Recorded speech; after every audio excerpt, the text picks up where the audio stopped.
I would like to end my short presentation here. Thank you for your kind attention. Thank you very much. Thank you so much, Gangalal sir, for this wonderful presentation on DRRM governance in Nepal. Well, Dr. Gangalal sir has been working actively in bridging the academia, professionals, and politics. So he has been leading the national campaigns for DRR, and he has contributed significantly in promulgating the NDRRM Act 2017. And in this presentation, he has highlighted the provisions of NDRRM Act and gave idea on roles of different level of government. Well, DRRM Act looks very progressive, and seems that we now have a really good document. But the thing is, we hope for this successful implementation. And for this, our early career scientists, DRR professionals, and all of us would like to collaborate and work together. Thank you so much, sir. And moving on to our third presentation for today. So we'll be having our session on the importance of physical environment on self-recovery after disaster. So it will be done by respected Dr. Basanta Raj Adhikari sir. Dr. Basanta Raj Adhikari is an assistant professor at the Institute of Engineering, Tribhuvan University, Nepal. His main research focuses on the tectonics of the Himalayan, climate change, hill slope movement, and human interaction, Himalayan sediment flux generation, community-based disaster risk reduction.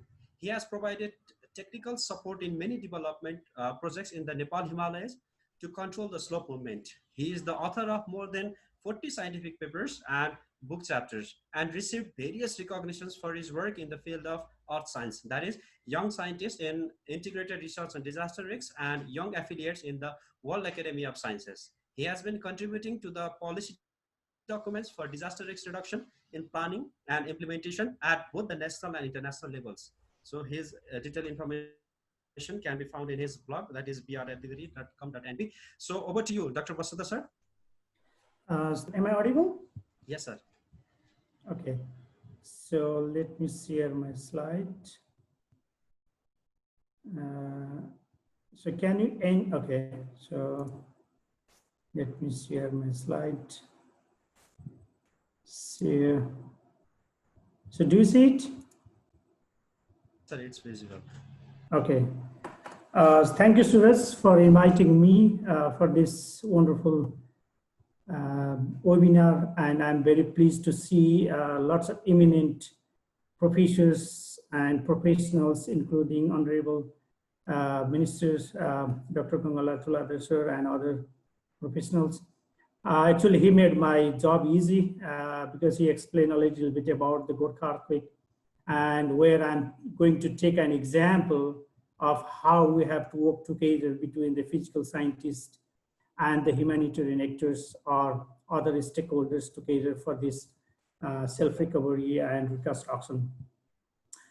So you can see this beautiful house which was constructed after 2015 Gorkha earthquake that I took in Tanhau district, and the building actually followed all these building compliances and building codes, and this is one of the best photo that I really want to use in my presentation about these issues. So this presentation will be focused on how we can work together between different actors for the sustainable risk reduction and recovery. So as we know that, or you might know that the Gorkha earthquake 2015 occurred in the central Nepal. The epicenter was central Nepal, and this color indicates the different intensities, including from India, Nepal, and then southern Tibet.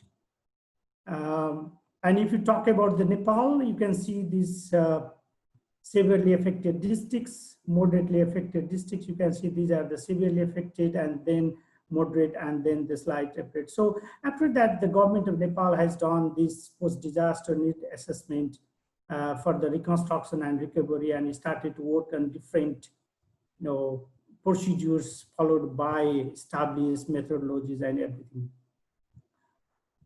Some of the pictures which gives you the glimpse about what was the condition at that time. This picture was taken by my friend Martin Klucker after the earthquake, and you can see the different soil spreading and the different crack formed just right after the earthquake, and then the subsequent monsoon are triggering or enhancing for a mass movement in the mountains. Not only in the mountains, if you see in the Kathmandu Valley, here you can see this soil spreading that we have mapped after the earthquake, which is the Lokanchali. This is the famous highway which connects Kathmandu to China. This is called Araniko Highway. And then you can see the different soil spreading over there, and it's published in seismological research letters also you can find, but actually these pictures we took during this GEAR, Geotechnical Extreme Event Reconnaissance team. Here you can see the vertical as well as horizontal displacement. It was about 1.5 meter, which was displaced. The road was in this level, and then it subsided down. And then you can see the deflection here, rotational movement of this. You see the house is already inclined and displaced from its original position. So that was the original condition that we found. And then it shows the importance of physical understanding of physical environment to reconstruction process. So these are some liquefaction examples from the Kathmandu Valley.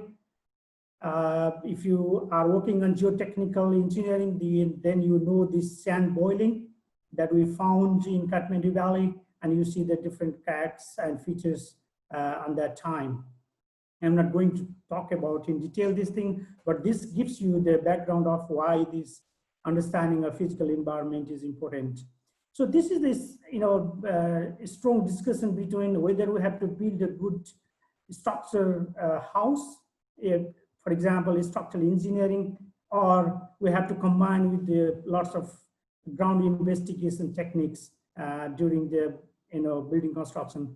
Here you can see some of the buildings, the structures are intact, but actually it's just problem was in the ground floor or in the foundation. So that's why there is a strong, linkages between this, foundation and then the superstructures that we find in houses and bridges or other infrastructures. Another example, after the earthquake, you see this is the famous Ramche landslide in the northern part of Nepal in Rasuwa districts. Actually, these houses are within the landslides, and every subsequent monsoon are really triggering landslides, and people are becoming more vulnerable in year by year or day by day. And just right after the Gorkha earthquake, you see the small slide, and you see the small road construction here, and you see this house over there. So, this kind of coexistence between the settlement and the landslides inevitable in the Nepalese Himalaya, maybe other part of the Himalayas also. But that's why for the reconstruction and recovery process, the importance of physical environment, understanding of these dynamics to integrate other humanitarian actors are really important that we have to deal with. So if you look the overall pictures after 2015, we have mapped more than 19,000 post-seismic landslides, and so these landslides are in the mid-hill of Nepal, and then all the houses are located, just nearby, below or above this landslide. So we have to really, think about that. The steady physical environment is quite important, because if you look this analysis, which I took from the March 2015 geology paper, it shows that in 1999, the Chichi earthquake happened, and it took nearly 5 years to settle down the mountain. So what we call relaxation time. So that's why we have to think about the relaxation time in the Himalayas. We are working on it after the Gorkha earthquake, putting all this broadband seismometer in the Nepal Himalaya, but still we are getting data. So we have to analyze to understand the dynamics and hill slope movement that has to be incorporated in the reconstruction and recovery processes. And we don't know about exact how much time it takes in the Nepal Himalaya. So these are some pictures. You see the road, and then the monsoon triggered landslide, houses. It looks very pretty, but this is the reality of the mountainous people. Just yesterday also many people died because of the landslide in the western part of Nepal in Basanta district. And if you go on closer view, see these houses in the very, very rural part of Nepal, slope more than 30 degrees and some terrace farming, and then you see the slope failure due to the heavy rainfall. So this gives us the background that how this physical environment is really important. This picture was taken just after 1 month in Chautara of Sindhu Palchok district, and people actually started to reconstruct or rebuild right after the earthquake, while the government was trying to give the more, building code rules to comply with the seismic and other parameters. But, people, they need their shelter. They need to stay in their house. So that's why the self-recovery process can be, taken or can be explained or can be analyzed in the view of two aspects. One is, which is self-initiation by the local people because, of their immediate need, which I already explained. Another one is a little bit after the disaster, and then, there are some support from the external agencies, combining different stakeholders, development organizations and other stakeholders that, people get support from that.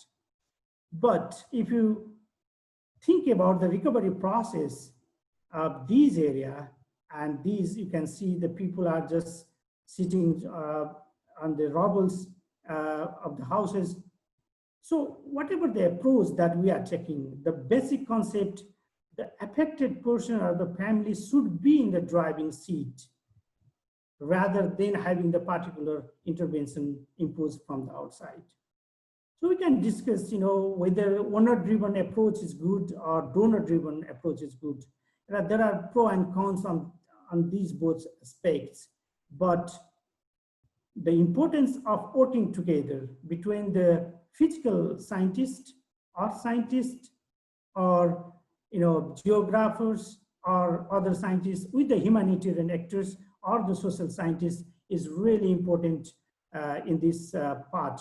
And nowadays, maybe if you are familiar, there are lots of projects going on around the globe that these comprehensive and collaborative work are being recognized and being developed and being, practiced and act on this different part of the globe, which Dr. Iftekhar Ahmed also explained in his slides from the Asia Pacific region.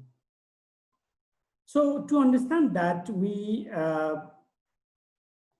studied area in Bhaktapur, in Chautara, and in Dhading district of Nepal, including the study team included, geoscientists, humanitarian actors, social scientists, and other part from Nepal and UK and other part of the globe to understand what are the real, the problems or what are the benefits or the positive aspect in the self-recovery in the Nepal Himalayan. So these are the some, findings that we found here. For example, we selected the site based on the land system in Nepal Himalayan. So the first one is ancient lake or river terraces, for example, in Salanthar of Dating and Bhaktapur in Kathmandu Valley, which has a gentle slope with the silt matrix and lacustrine deposit, which is mainly composed of sand, silt, and clay. So they face the problem in disaster recovery barrier in the transportation infrastructure actually damaged during the earthquake. And then they face the, the liquefaction, and then people were very much afraid there might be another quake, and then people might face another liquefaction in this fine-grained saturated sediments of the Kathmandu Valley. The another one is moderate to steep slope, which typically from 50 to 30 degrees with a few steep cliffs that we talked about in Fulkharka, Baseri, and Burathum. That in Dhating district, which has a relatively soft rock, which is shale, slate, and phyllite. And these areas actually face the geohazard problems of landslides and the flooding. These actually acted as a barrier for the reconstruction. And if you go on more steep slope in Chainpur and Chautara of Sindhu Palchok district, Chainpur of Dhading, so we had these places have a hard rock with schist and quartz and gneisses.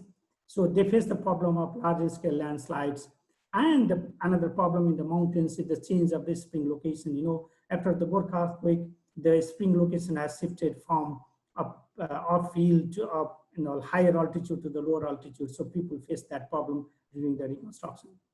And if you look on this past glaciated mountain terrain in the Nepal Himalaya, for example, Chimchok or in Dharka, depend upon the topography, the angle. So these places also face this rockfall, triggered in the upper slope, and then other geohazards.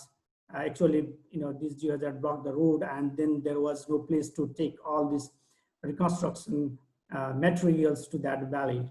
And then also the regular annual flood, and then the slope stability. So overall, all kind of, not all, but most of the geohazard problems that these people are facing. And these are some insight that we got during our field investigation.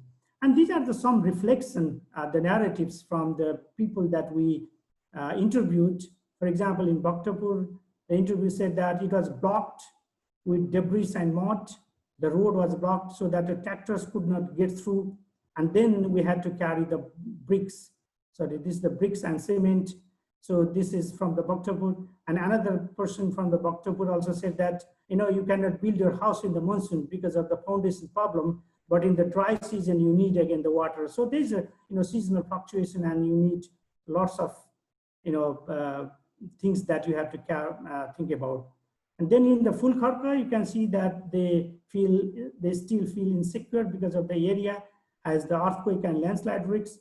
And the Rigam also, these people are very afraid of, rocks having the larger gaps, and then these people are afraid that there might be another kind of a large scale mass movement in the mountainous region.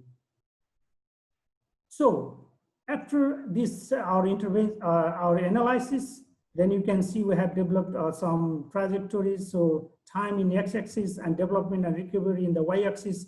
So this is the ideal long-term trend where you can see this indirect support from the humanitarian sectors, identify the tackling barriers, disrupted infrastructure, water supply, unstable slope, and soil erosion, and then sometimes scientific information, which is considered the natural hazard and disaster and the accomplishment for the build back better.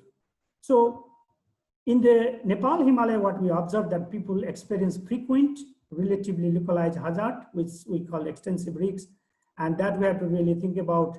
And then the people actually face the shortage of water supply in the mountains for the reconstruction. This is the major problems especially in the ridge of the Mahabharat Lake and Shiva lakes. And then the lack of groundwater storage map for the deep boring, both in plains and the mountains. So these are the actual conditions are there.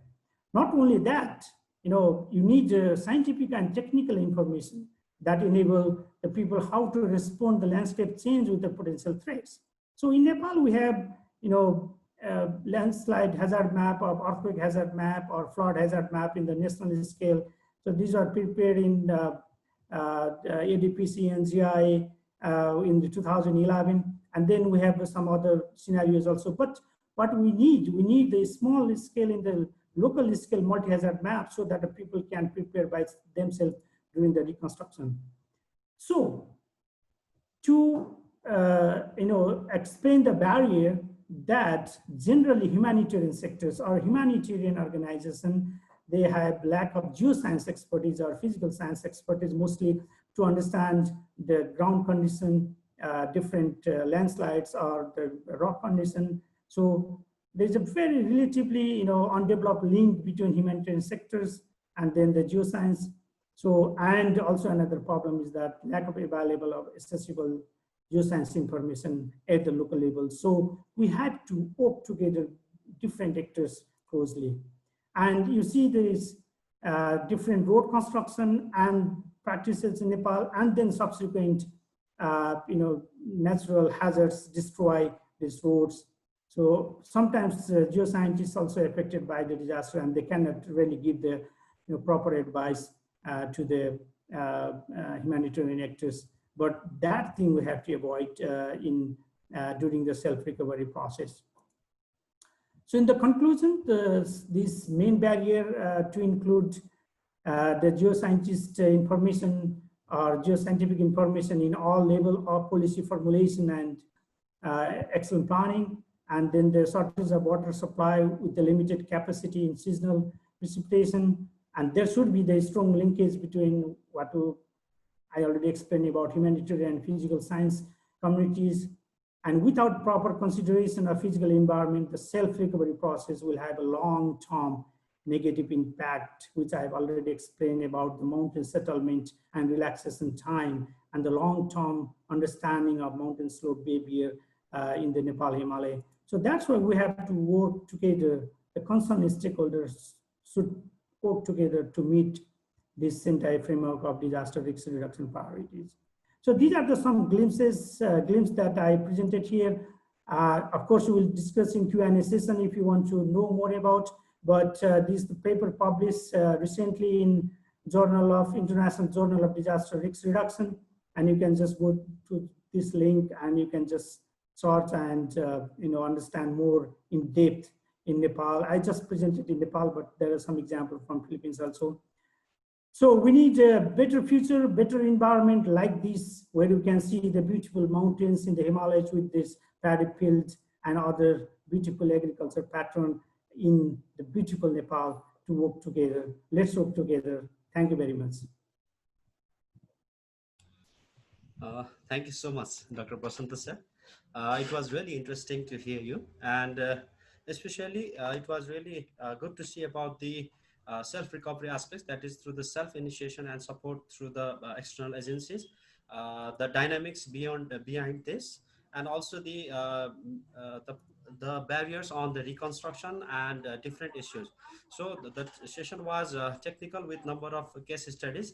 We are really thankful to you, and also the thank you for highlighting the special strong linkage between the humanitarian and physical science community and the importances of a multi-hazard map for the further planning. So this is the end of our presentation, third presentation. So for now, we'll be taking some questions that has been, well, we can see a number of questions in our chat box. So we'll be summarizing them. And first of all, I think, is it okay if we start the Q&A session? Dr. Basanta sir, Dr. Gangalal sir, and Dr. Iftekhar sir, are you available? Yes, please.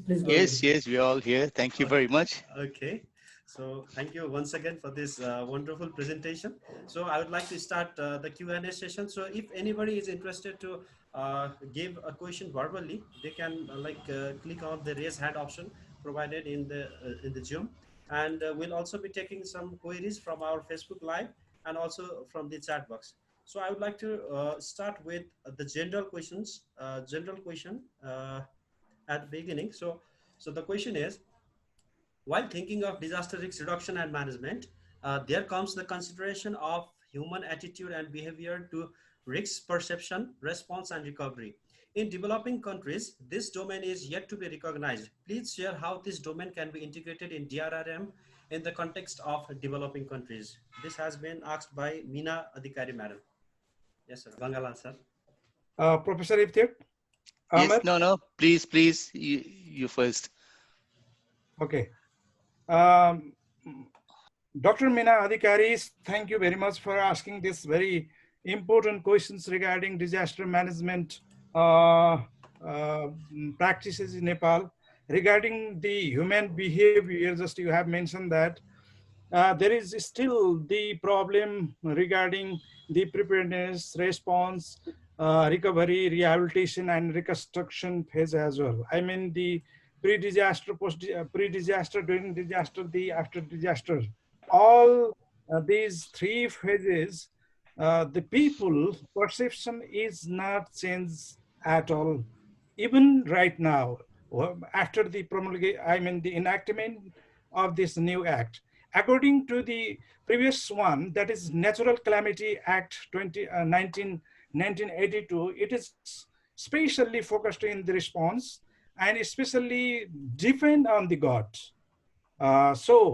The practice, what we have been doing in past, the behavior just people are showing in the past is according to the practices that in by the Natural Calamities Act of 1982.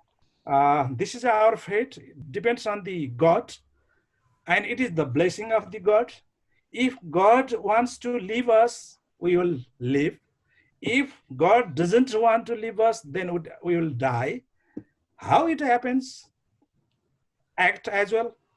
So we do how the God promised like this. The working procedures and all the behavior of all humankind in Nepal is like this. After the promulgation of the new act, I mean, this is the comprehensive one, this is forward looking one, and this is the progressive one. So according to the new law, if there is a proper, I mean, the proper implementation or honest implementation from all level or all stakeholders and like this, so this sort of perception, this sort of human behavior will also be changed. I think if this are would also Yeah, like, I, yeah, I okay. can add a little bit. See, I come from a very similar angle also, and as you said, Dr. Tuladhar, it's this whole notion of fatalism, that we have no control over our outcome, our destinies. That kind of pervades in many countries. And look, I think I'm just looking at Dr. Meena Adhikari. Your question actually is, it's not a fair criticism to developing countries, because the same problem persists even in developed countries. And there's actually a very strong reason for that. Firstly, there's this preoccupation with response and recovery, and then not so much on risk reduction and resilience, simply because there's no money in it. With response and recovery, you can show demonstrable, measurable results. I've built 500 houses. I've distributed 500 relief kits. So the politicians, and I have a politician co-panelist who may agree with me, is that they can show demonstrable results. Whereas resilience, how do you prove what you have done? If unless there's a disaster, there's no test. So you invest money, and they consider it's a waste of resources. It just goes down the drain until you can demonstrate it. When is the next disaster going to come? When is the next tsunami going to happen? When is the next earthquake happening? 2015, you had the Gorkha earthquake. Did you have another one in the last 5 years? Nothing. If you invest in risk reduction, how would you demonstrate it?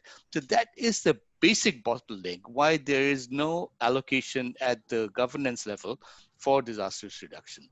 And hence, I think the human factor comes a bit later, because no one cares about people. This is what I tried to talk about right from the beginning of my presentation. No one, politicians anywhere in the world, and you look at politicians globally, the world's most powerful country, United States, you see what is happening. It is just very shocking that this recognition of the human dimensions and actually the human capacity for innovation and bringing change and driving forth this whole agenda for resilience building and long-term risk reduction, that is completely unrecognized, completely marginalized. It's not only in developing countries, but it's also in developed countries. And this notion of fatalism, which you mentioned, Dr. Tuladhar, that also pervades even in countries like Australia. They still use the word natural disasters. It's a daily battle for us to say that there are no natural disasters. We are victims because of the result of our own created vulnerability. And unless we take proactive measures in making ourselves resilient, and resilient, of course, doesn't mean just bouncing back to where you were before, but moving forward, accepting an altered state of reality where you are functioning differently. You have more legs, more feet. So yeah, I think I'm going on a bit too long. Basanta, you may want to add also, Doctor. No. I totally agree. Yeah, Dr. Ahmed and Dr. Tuladhar have already covered most of the things, so I don't have anything to explain. uh, okay, so I would like to add one general question, that is, I've been compiling from Dr. Meena ma'am and Dharam sir, Sis sir, Kishore sir, Kamal sir, and Silpa ma'am. So the question is like, the policy obviously looks progressive. So, however, DRR is still relief centric, and there is huge reliance on donors to implement the policies and programs in Nepal. So, what are your thoughts on this, Dr. Tuladhar sir and Basanta sir? Uh, yes, I have already visited chat box, and there are so many questions regarding the disaster risk reduction and management uh, mm, uh, work we have been doing here in Nepal. And I would like to thank you, Sis Kafle sir, Meena Adhikari ji, Dharma ji, Silfa ji, Prem Pandey ji, Kishore Adhikari ji, and Kamal Hussain ji. All their questions regarding the disaster management, disaster risk reduction and management is a little bit, I mean, more or less same. I agree with Suraj Gautam ji, Engineer Suraj Gautam ji, and I would like to uh, um, say something regarding these questions. Actually, this is not question, but suggestions also. We are on same board, and I mean we are in the same campaign. We are not different one. You all the respected guys there who are asking these questions. You are in the field of disaster risk reduction and management. I'm also there.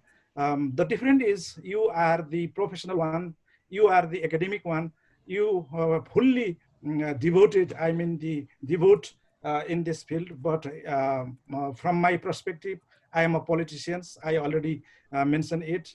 Why I am doing this sort of things in this regard is I mean narrowing down the gaps between you and me. So what we have done in this regard is wonderful. I think the promulgation of the constitution mentioning the disaster risk reduction and management in the part 2, I mean the part 4 and the article 51 of the constitution, it is globally very good initiatives we have done in Nepal. Globally, we have to be more proud on it. According to the new constitution, we promulgated definitely the new constitution, new Disaster Risk Reduction and Management Act, and it all of you know that it has already replaced the Natural Calamities Act 1982 indeed. So it is the movement of the progressive one and the forward-looking one. The implementation, the proper implementation and honest implementation, and if we have to be more honest in the implementation, then it will work. Otherwise, it doesn't work. For instance, look at the coronavirus pandemic response work, what the government is doing, and all other my fellow ministers are doing. You know about it. What the social media and all the big houses of the media and the broadsheet papers are doing. What the national televisions and all the medias are doing this. You know about this. There is already Disaster Risk Reduction and Management Act exists. Despite this or ignoring this, they are doing another things. Sheshkafle sir is asking one very important question, that how can you explain about the movement of I mean the shifting of disaster management authority from Ministry of Home Affairs to the Prime Minister office. I would like to remind you that, Sis Kafli sir, I respect you very much. You are doing in this area for a long time, and you are very famous, respected person at this field. So I would like to salute you and explain about this. When it was enacted, I mean, the discussion was going on in the House of Parliament. Minister was there. I was in the rostrum. And when there was a big fight between minister and me. Minister also agreed to do something, and I also agreed to avoid some amendment and agreed to the minister's point. Then it was possible to come the Disaster Risk Management Act from the House of Parliament. Otherwise, it was not possible, you know. So the main provision is where to be governed under it. That was the question. I mean, the entity, surely it has to be autonomous itself. It has to be free and independent, and it has to be no restriction from the ministry and all other government entity. But it was not happened like this, and it was happened before under the Ministry of Home Affairs, and at that time it was silently agreed that just keep it under the MOHA now, and after the implementation and practical implementation of this act, then there will be the number of chances to amend this act. Then it has to be moved or shifted to the Prime Minister's office. So I am very honest to say you that it is not mentioned, and it is not a way of mentioning the things in the document like this. It is through the honest of the political parties, ministers, and the respected personalities. Thank you, sir. Meanwhile, I can see Dr. Diliram Thapa, sir, raising his hand. So I am unmuting him. Over to you, Dilisha. Thank you for the excellent webinar. And I have really enjoyed this webinar. And my question goes to Member of Parliament, Dr. Tuladhar. So nice to know that the Nepal government has established disaster mitigation center at different level like municipalities and rural municipalities. So how the Nepalese government is preparing to use the scientific input to mitigate the disaster at that level? Really, sir, there is still a very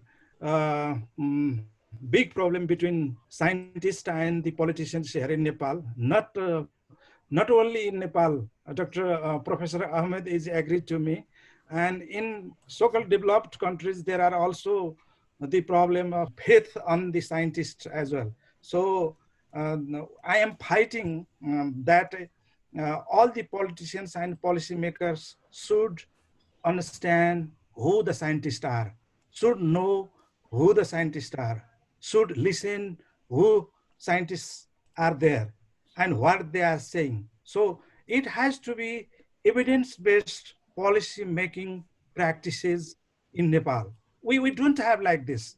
Our prime minister, our ministers, and our politicians, they don't like to believe, they don't like to depend or rely on the scientists and practitioners.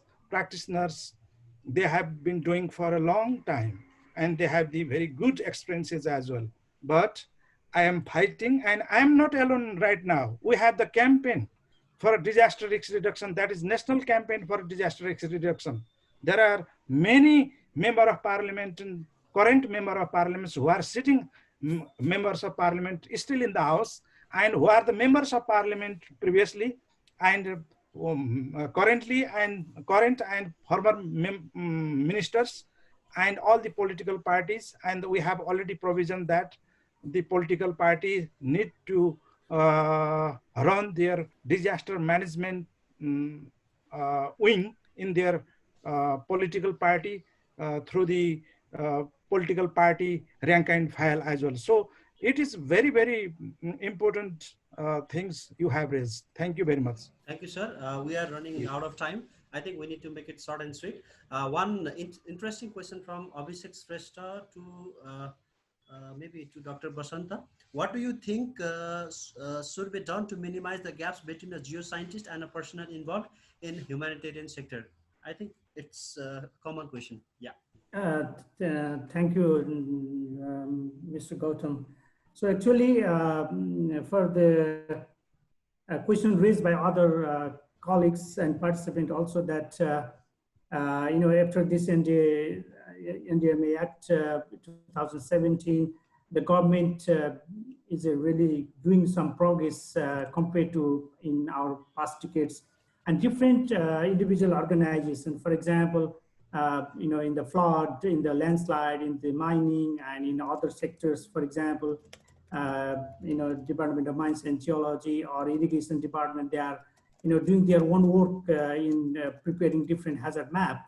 But what I was trying to explain that they are working in silos. So we need the coordination and, multi-hazard map for the successful implementation for this DRM Act and others. And maybe if you follow these, bulletins uh, from the NGRMA, that they are, doing some work on the landslide preparedness and others. So I think I'm pretty much sure that the days will come. There's a ray of hope, but we have to still work from, response centric to the preparedness one.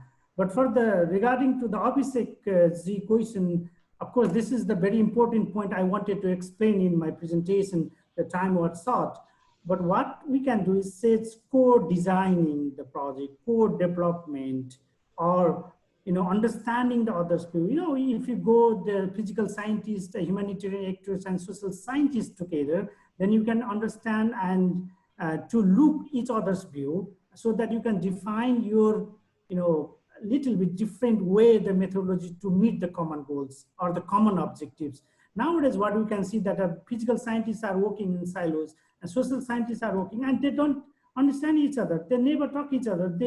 So that's why that is the real problem in the reconstruction and recovery phase. So that's why if you see the bigger project, for example, in urban hub, that the GCR project that from the UK government, like tomorrow cities, that is going to be implemented in Kathmandu, Quito, Istanbul, and Nairobi, where the different physical scientists and social scientists and humanitarian actors are working together. So that's why the first thing is that we have to respect each other profession, and then we have to understand how your or our understanding can be linked with the others' perspectives from the other's point of view, so that we can co-design the project to meet the goals. That's my short explanation. Thank you very much. Thank you so much, Basanta sir. Mainly, it is mainly about the synergy effect. I hope we can have such synergies in the days to come. I think Iftekhar would also like to add something on this. No, I agree entirely with Basanta. I think the whole multidisciplinary approach and perhaps even transdisciplinary approach, that's essential. Otherwise, and people have been working in silos. I'd like to go back a little bit to the previous discussion also about politicians, that they actually, even in so-called developed countries, they have been denying the science. For a long time, many of these so-called right-wing politicians in developed countries, they have been denying that there's any climate change. And they have continuously neglected the IPCC reports, which are done by internationally recognized panel of scientists. They've completely. I'll just give you a very concrete example.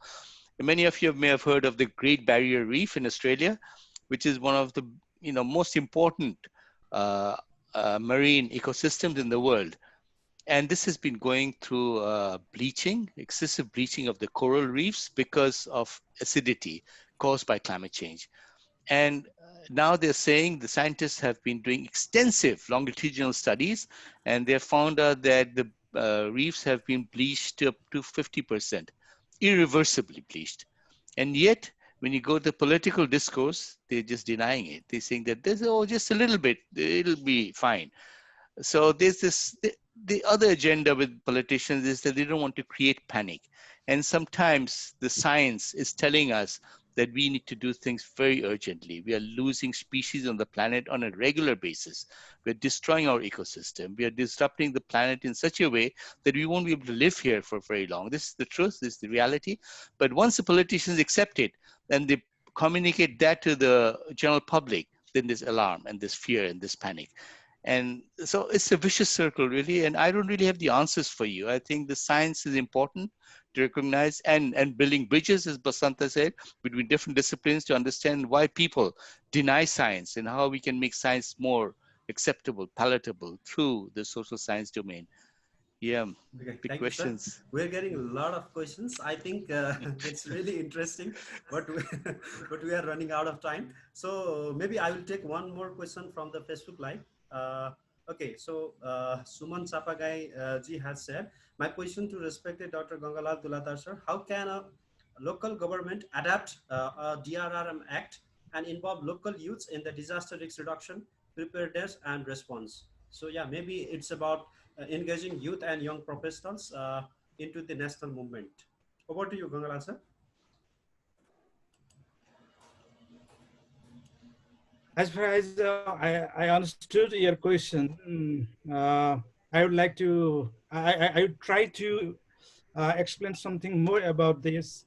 According to the new Act and Constitution and related Disaster Risk Reduction and Management Act related other acts as well, the local government is very powerful, and if they will, they have the will of just implementing the provisions uh, mentioned in the Disaster Risk Reduction and Management Act and other DRR related acts.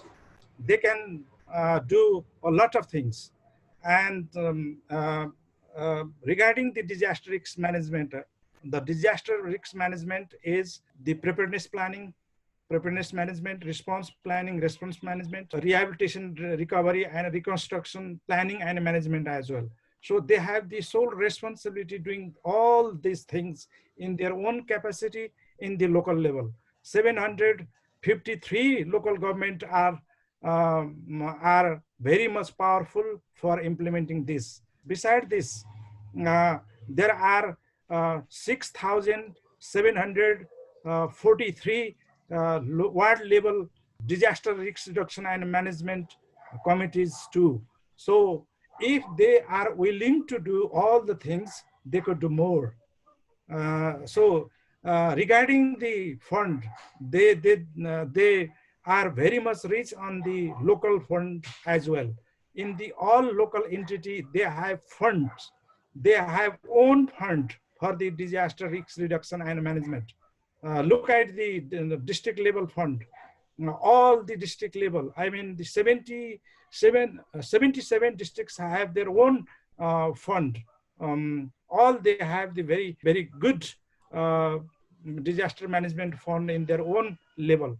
So overall, I think there should be the honesty, there should be the willingness of implementation of the given responsibilities, and right as well.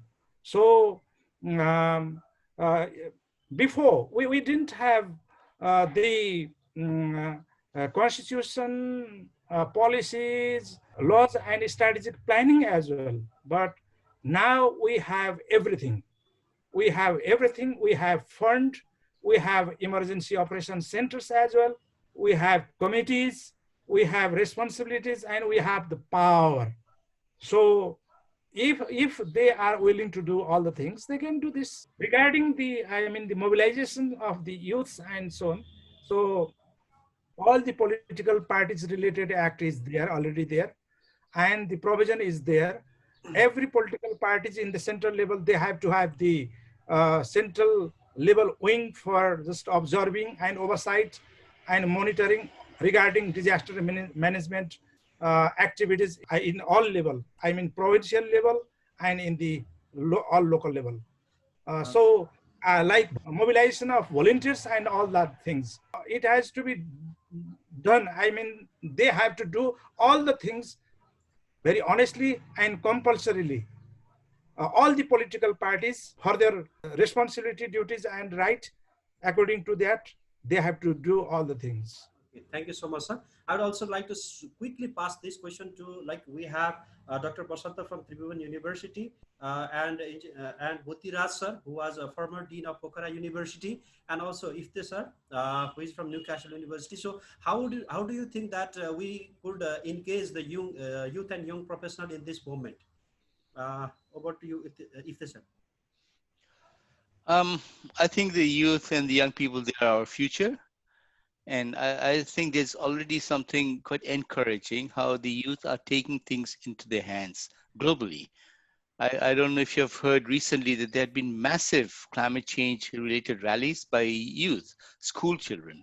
Mm-hmm. And so I think we are starting off with a very enlightened and switched on group of people to begin with. So that is an advantage. I think if you go back 20 years, 30 years before, the youth weren't so switched off. They were much more self-centered. But I think people have a broader outlook now. They care about the planet, and they know that things are very fragile at this moment. So I think we need to build on that energy.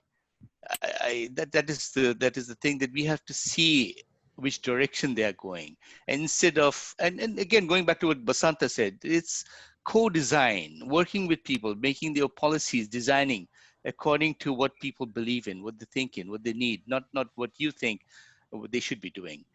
So I think it's a very big mistake for many of us, people who are older, to think that we can tell the youth what to do. No, we have to learn from the youth and engage them and listen to them, listen to what they are telling us, to learn the technology from them, accept the technological intelligence, the agility in technology, which we don't recognize. So I think that's my 2 cents bit for this. Thank you, sir. Definitely, we would love to have some collaborations, especially the young and youth professionals. And over to you, Buddhi sir. Okay, so thank you very much for the question. I think I want to put one example to mobilize the youth for the disasters management. So in 2015, during the massive earthquake in Nepal, so Pokhara University mobilized around 1,000 students in the different districts as the volunteer. They engaged in 5 districts of Nepal. They worked for 1 month in the disasters prone area. So this is one example that we engage the youth in the disasters management activities. So I think as I'm involving in the academic sector, so we have to start some of the courses from the school level for the disasters management, and also to learn about the disasters and how to mitigate the disasters. So I think we should start from the school level, and then we will move to the university level. And I feel that there is one gap. We don't think about the interdisciplinarity. So I think we have to think on that, because if you consider about the engineering part, we only think about the technology. We don't think about the social aspect, and also we don't think about the public health issue during the disasters. So we have to develop some of the courses which may be the interdisciplinarity course, so that people can think differently to manage the disasters. I think we have to think on that direction.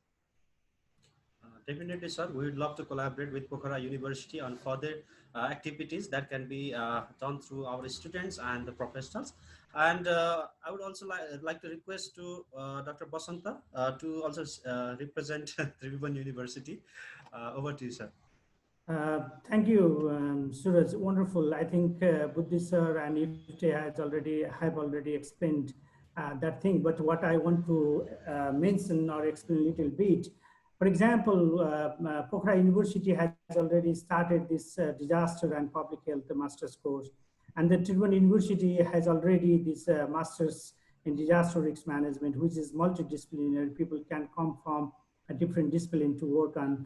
So we are producing our graduates in Nepal in the field of disaster risk management, and voluntarily by themselves, or with lots of youth are coming by their own. For example, if you talk about UNMGCY or UNSPIRE alliances that exist in Nepal, and the Suman is part of UNSPIRE alliance in Nepal. So you guys are really coming forward.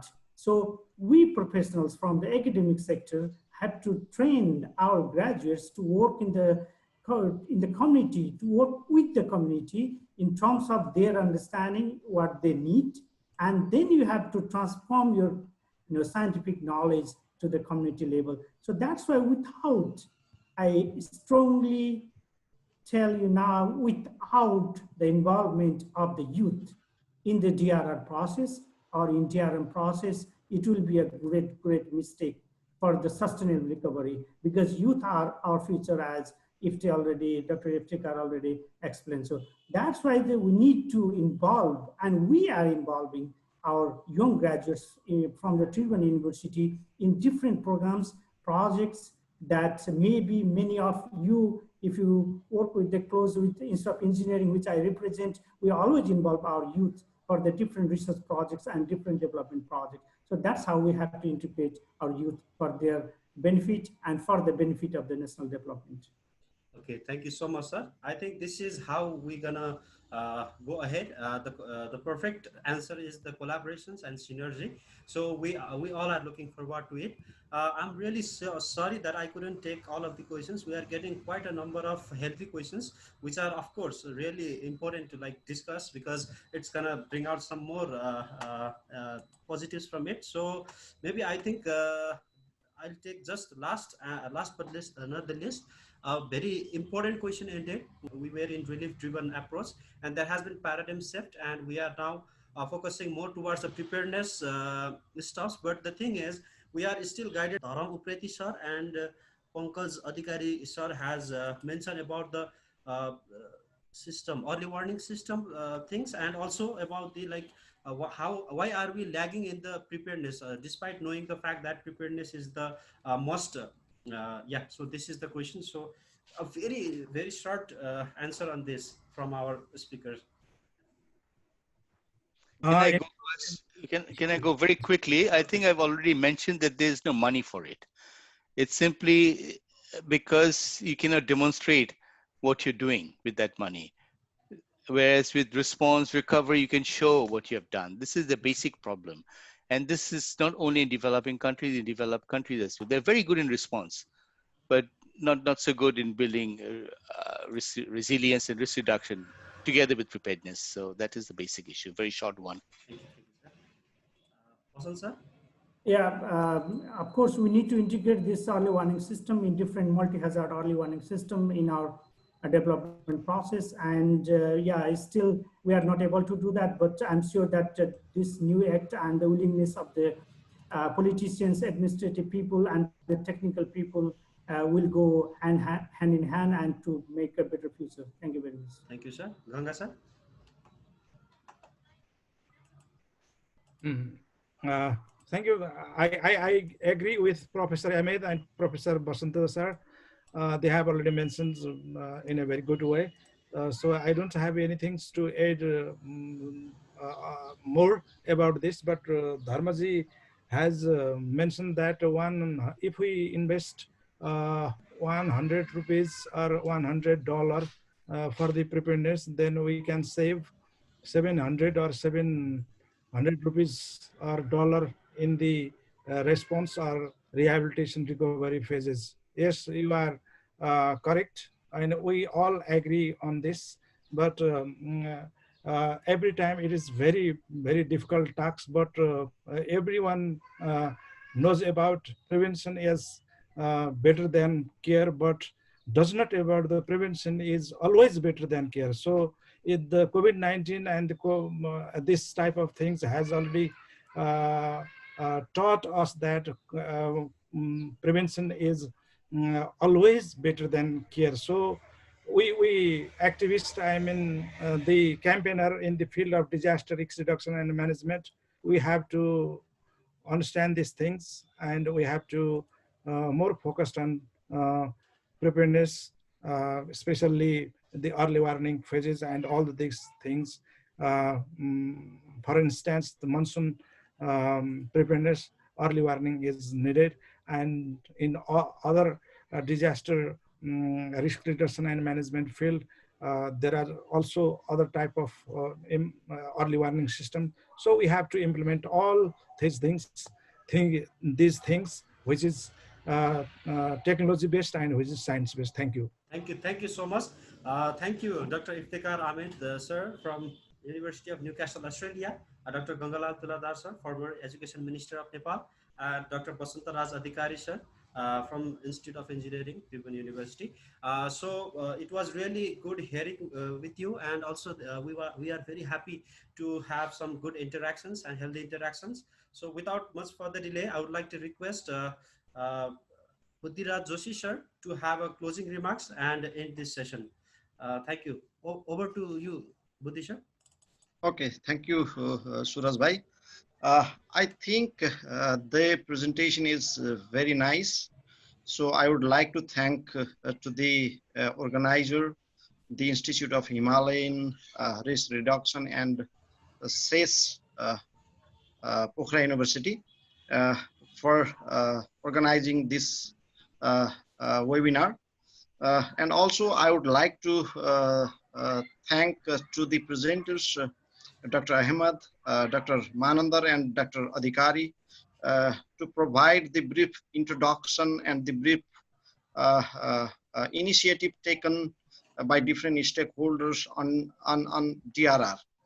So this is very fruitful event for the students and also to the professionals and the researchers as well. So I want to put one example that Pokhara University has already started the master's degree in public health and disasters engineering in 2019. So actually we 9 institutions, including some of the European and some of the Asian partners, we forwarded the proposal to the European Union in the Erasmus Plus capacity building project. During the proposal development, we are not clear on the curriculum development part, what kind of curriculum that we are going to implement in the Asian partners. Then we conducted, actually the project was selected and we work on the capacity building project. Then we conducted the need assessment survey in Nepal. The result was very exciting. That the result indicates that at least we have to work on the public health issue and also the engineering aspect during the disasters and to manage the disasters. So we started the master degree in public health and disasters. As you know, the government of Nepal and also Nepal Engineers Association and other stakeholders conducted the assessment of the 2015 earthquake, but there was less initiatives taken in the sector of the public health due to the 2015 earthquake. We don't have conducted the effect of earthquake on the public health issues. So I think if we work together, the professionals from engineering side and also from the public health side and also the social aspect, we can manage the disasters like COVID and other disasters as well. So we then implement the master degree. Actually, this is a focus on engineering, but the curriculum indicates that during the design phase of any infrastructure, we must think about the public health issues. So this is the basic idea on the curriculum part, so that our engineers professionals can think about the public health issue, and also they may think about the minimum standard required for any infrastructures when the disasters may occur. So this is the basic idea. So I think the key person who presented today, they also highlighted about the multidisciplinary part. So this is the conclusion of today's webinar. So I would like to thank to the organizer and also to the presenters and also to the participants who have participated in the most important aspect of today's webinar. So I would like to thank you, all of you, on behalf of Pokhara University as well. Thank you very much. Thank you so much, sir. So with this, we'd like to end our webinar for today. So thank you so much. Thank you very much. Namaste. Professor, namaste. Professor, Basanta, namaste. Namaste, namaste. Namaste. Namaste.